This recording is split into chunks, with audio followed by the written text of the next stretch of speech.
Hey guys, and welcome back to another video on the Builder YouTube channel. Today I'm gonna try my best to go over the absolute beginner basics of Blender. I've been asked so many times to do a beginner Blender video, and the only struggle I have is there's so much to cover, so I don't know what to keep in a video and what to get rid of. But today, I'm going to be focusing on the absolute beginner basics. Like, you've never opened this program before, I'm going to help you build your first model, okay? So, when you first open it up, you're going to get greeted with this screen. You're going to see a cube, and that's about it, okay? And then this little outline on it, which means it's selected. First things first, I want to go over how to move in Blender, because it is a bit different than a Roblox Studio. And hey, if this video happens to reach people outside of the Roblox community, hello, I will compare to Roblox Studio. First things first, guys, your middle mouse wheel, okay? Your little scrolly thing is how you zoom in and out. I know I did those backwards. And then pressing in the middle scroll wheel, you can rotate around an object by holding in the middle scroll wheel on your mouse and moving your mouse around. You can rotate around the object very, very nicely. Now, if you hold shift and hold in your middle mouse wheel, you're now scrolling away from it. So this is like good in case you want to, like, I don't know, say your object was long. Okay, look at this. We have, oh my gosh, I can't see my whole mesh. You can hold shift and your middle mouse wheel and kind of scroll through to see everything. So that right there is pretty much all movement is in Blender. Just mouse wheel and mouse. That's it, guys. So to fly around, you can press Shift and F, and that'll put you in this free cam mode, and then you can use WASD to kind of go around wherever you want to look into it. I don't really use this that much. I used to use it a lot when I was starting out. That's the only reason I'm mentioning it, because it might help some people. But after you get down the actual, like, mechanics of moving, I don't think you'll really be using that too much, because there's just so much, it's so much easier and faster to just kind of whip around like this. Now, in Blender, there's something called orthographic views. I think that's how you say it. And if you have a number pad on your keyboard, if you press 1, you'll flip straight to this front orthographic.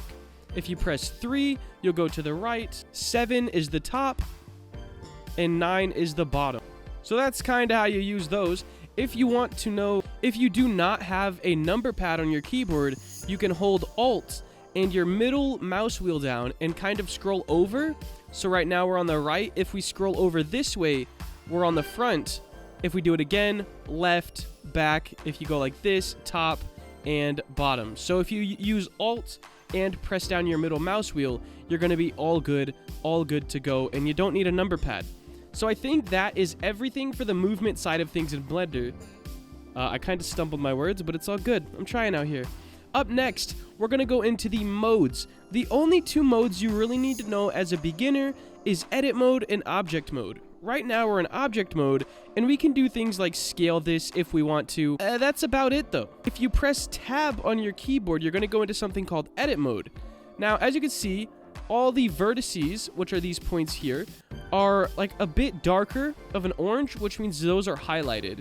You have 3 selection modes you can use in Blender.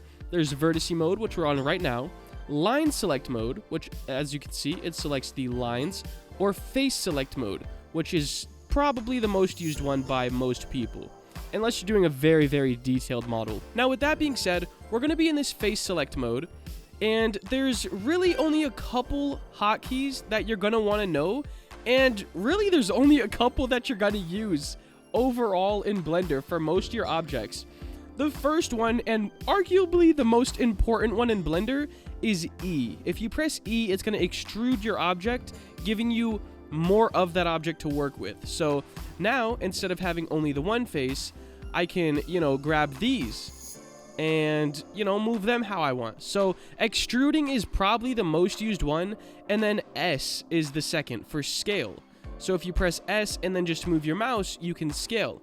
Now, you can team these up as well. So if you press E and then S, now you are scaling the extruded piece. So you're not scaling the normal face, you've extruded it. Alright, so those are the main 2 hotkeys. There is a couple more that I'm going to go ahead and go over, though. We have, let me go ahead and just mess this up a little bit so it's not a perfect cube, so this will look a lot more demonstratable. There we go. We have R, which is rotate, and it's as simple as it sounds. Now, if you're looking at this like in a weird angle, your rotate is going to be on a weird axis. But if you press R and then your direction, so right up here, you could see Z would move it up and down. So R and then Z, we're going to move on this axis. All right. And I use this little thing all the time because I always get confused like, oh, what button am I supposed to click? What way is what way kind of a deal. So R and then any axis is how you're going to rotate along that axis. And you can do that with anything as well. If I wanted to, for example, extrude this, but I only wanted to extrude it on the X axis, I could put E and then X. And now, as you can see, it's locked on the X axis. And you could do that with anything. If you want to scale and then press X, it's only going to scale on the X axis. S and then Y, it's only going to scale on the Y axis. This is going to be very helpful later on. Another very widely used one, but I don't use it that much, apparently a lot of people do, is going to be G. If you press G on your keyboard, it's going to grab. So you can kind of just move it wherever you want to move it. And then, of course, if you want to lock it on an axis, you could press G and then whatever axis you want to lock it on. Now, this last one, nobody really uses it, but I do think it's important. Once I figured out about this, I was like, wow, that is a game changer. And I don't know if it overly needs to be included in a super beginner tutorial, but it was awesome when I found it out, so I want to share it with you guys. And it's this guy right up here, proportional editing. So you can just click on the button or you can press O on your keyboard. And what this does is it pairs up with, for example, scale or grab. We'll use scale. And let me add a couple loop cuts in here as well, which is Control R while you're in edit mode, and you can use your scroll wheel to go ahead and add more or less. We're going to add 2 of them. So since we have this proportional editing tagged on, if we were to press G, we have this little circle, and we can use the scroll wheel to affect how much it's grabbing. So as you can see, we have this, but if we scroll in on our mouse wheel, it's not going to be grabbing as much. So this is very cool. Like, for example, if you made a whole tree, you can grab the top point of that tree and then add a curve to it at the end. Just something I thought was amazing. Might definitely be confusing to new players. Or not new players, new modelers. And last but not least, guys, to sum up this whole little beginner tutorial, and I know there wasn't anything insane, like I said, this is for the absolute beginner basics, how to spawn in objects, because a lot of times you're not going to want a model with just a cube. So we can go ahead and delete this guy, press Shift and then A, and you're going to get this little pop-up right here. Now, mesh right here is most of the time what you're going to be using, and you want to pick whatever resembles what you're trying to make the most. So if you were making a tree, you'd probably go with a cylinder, and then you could go through back into edit mode and use all the tricks we already learned for like extruding, scaling, all that kind of stuff. If you wanted to add leaves to the tree, you would want to use like an icosphere for low poly anyways, and then edit it however you would like it to be. But Shift A is how you add in new meshes. I think that's going to wrap it up for the very basics of Blender tutorial. If you did enjoy and you want like the next step up, let me know in the comments and by dropping a like on this video, guys. Like, comment, and subscribe. Have a great day. Later.